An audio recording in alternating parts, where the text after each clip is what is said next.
Thank you. Dr. Powell, it's an honor to share a platform with you. Ladies and gentlemen, I've really spent most of my political life trying to describe the new world we're moving into. You know, politics is like surfing, as the old metaphor goes. And you look over your shoulder and see where the waves are coming. And I have been really trying to think about the implication of what happens if, as we're on this road to do, there would be 1 billion people in the United States that we're leaving for our grandchildren. Is that the kind of America you want to leave to your grandchildren? Folks, our globe is warming. Our oceans are warming. Our ground tables are shrinking. Our ice caps are melting. Nature's trying to tell us something. And what it's trying to tell us is the world of endless economic growth and endless population growth is over. Do you want to have a future for your kids? Do you want to have a future for your grandkids? We've really got to think about the fact that adding more people and more GDP is that cannot be the end of the discussion. I think we are absolutely in a fight for our species' survival. Not only I think that, but literally, you know, you take the Royal Academy, you take the National Academy of Sciences, they're signaling us, folks. They're saying we're in trouble. And we've got to rethink the economist's view of the world, where just more GDP, boy, that's a good thing. I'm interested not in adding more GDP. I'm interested in adding more per capita GDP. And some of you will say that's being inconsistent, and you may be right. You really may be right.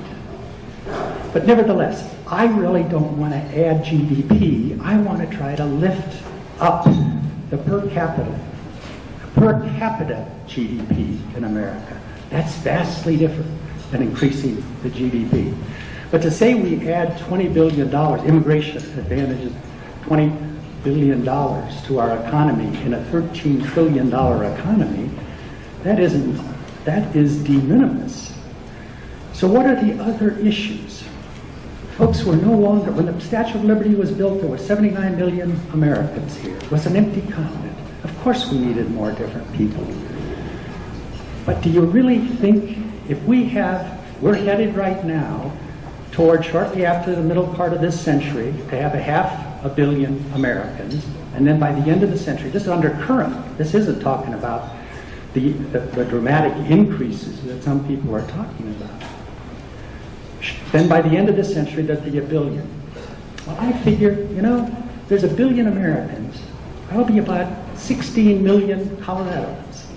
Well, how would you handle 16 million Coloradoans? You can go 100 miles from where we're having lunch, 100 miles, and you can see the wagon wheels of the Oregon Trail snaking off there across the desert, laid down in the 1840s, and you can still see them. Is that the kind of, you think that you want 16 million Coloradoans living in a semi-arid climate? We've got to rethink things. This is not the world we want to leave to our children and our grandchildren. First time I came across the question of illegal immigration, a bunch of Hispanic Americans came into my office. They had worked for a packing plant and they'd just been fired. And replaced by a bunch of illegal immigrants. And these guys came into my office and they said, what the hell? No, we're Americans and they just replaced us. This was a hell of a deal for the owner of the packing plant. Was paying like $8 an hour. This is 1976. Was paying $8 an hour plus health benefits. Fired them, hired a bunch of illegal immigrants for $4.50 an hour, no health benefits. Of course, it affects the employer. Of course, good deal for the employer. But how about our own people? How about the people at the lower end of things? Now, I think that the people that have looked at this. So let's say who's formally looked at it. There's been 2 presidents that have appointed commissions or Congress. The first was one of the great liberals of our time, my time anyway, Father Hesper, he ran the first immigration commission. What did they find? Stop illegal immigration. It is important to our own poor and toward the whole fabric of our society and to our taxpayers to stop illegal immigration.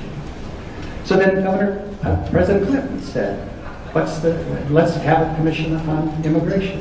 And he asked Barbara Jordan, the black congresswoman from Houston, to head that commission. What did they find? Stop illegal immigration and cut legal immigration in half. That's essentially what they found. And they looked at this problem and they said, look, illegal immigration is a danger to the fabric of America because we've got to raise our own poor. Just the same thing that I saw when these people came into my office. And I've watched this over the years when I was in office. It wasn't only packing plants, but it would be, originally there would be illegals to come in and dig ditches, and then they would do the flooring, and then they'd do the siding, and then they'd do the roofing. And then all of a sudden you couldn't hire a supervisor unless they spoke Spanish too. And all of a sudden there is this great replacement. There's not a replacement. Let's see who's been convinced about this. Paul Krugman, one of the leading economists in the United States, and the columnist says this, unfortunately, low-skilled immigrants don't pay enough taxes to cover the benefits that they receive. America, if it's going to keep its safety net, we should look at the question for low-skilled immigration. How about Nicholas Kristof, the liberal writer in the New York, syndicated columnist? I've changed my mind on a guest worker program because of the growing evidence that low-wage immigration hurts America's own poor.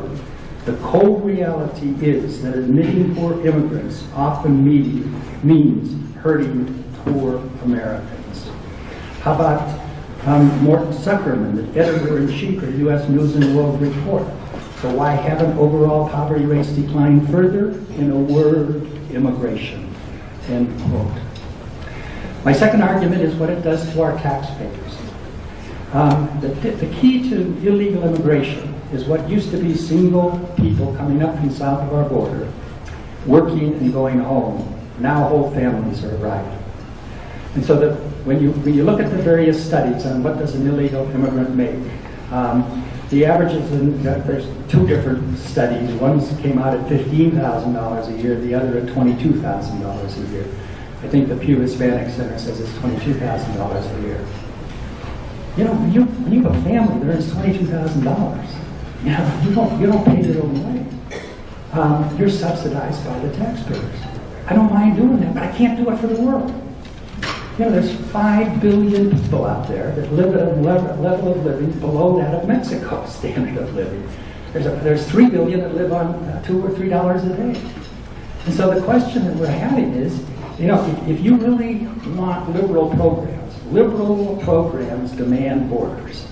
I can't give everybody. I've been fighting all my life for universal health care. You think I can universal health care and give it to everybody in the world? You've got to have borders. You want to keep Social Security, you want to keep a safety net, you've got to have borders. And borders means you have to in fact control people that come here. I can show you houses. No, I can't show you anymore, but I could at one time. There would be two families living together. At the time, there were probably maybe $10,000 a year each family living in the same house. Had 11 kids in our school system. Well, today's terms, it costs us about $7,800 to educate a school child. This isn't cheap labor. This is subsidized labor. You're asking other taxpayers, many of them close to the line themselves, to in fact subsidize this institution of illegal immigration. Why? So some employer can get cheap labor and prevent our own people from coming up. My argument is that a tight labor market is the best friend that a poor can have. You want to get our employers to go into the ghettos and barrios of America and train our own people and get them jobs, have a tight labor market. Let me end with my last point, and that's a matter of national security. You know, it used to be that if you wanted to do harm to America, You had to have an army that could beat our army and a navy to get you here. That's no longer the world we live in. You see on 9/11 what kind of, what 19 people can do to our country. So the 9/11 Commission, what's the 9/11 Commission? Says we have to have a counterfeit-proof ID. I would argue that before you get a job, before you get on an airplane, or before you open up a bank account, you should prove that you're legal in the United States. Whether you call that a national ID card or not, I don't know. But I think that we have to understand that there's a second new world. Not only this new environmental world, but there's this new world of national security. There's hundreds of millions of people, as we taught, that are being taught in madrasas all over the Islamic world to kill the great Satan and do harm to America. We have to know who's in the United States, and we have to make sure that we stop this Swiss cheese border attitude. The 9/11 hijackers had 63 fake driver's licenses. So for reasons of national security, for reasons of the taxpayer, but most of all for reasons of our own poor, we have to stop illegal immigration. Thank you.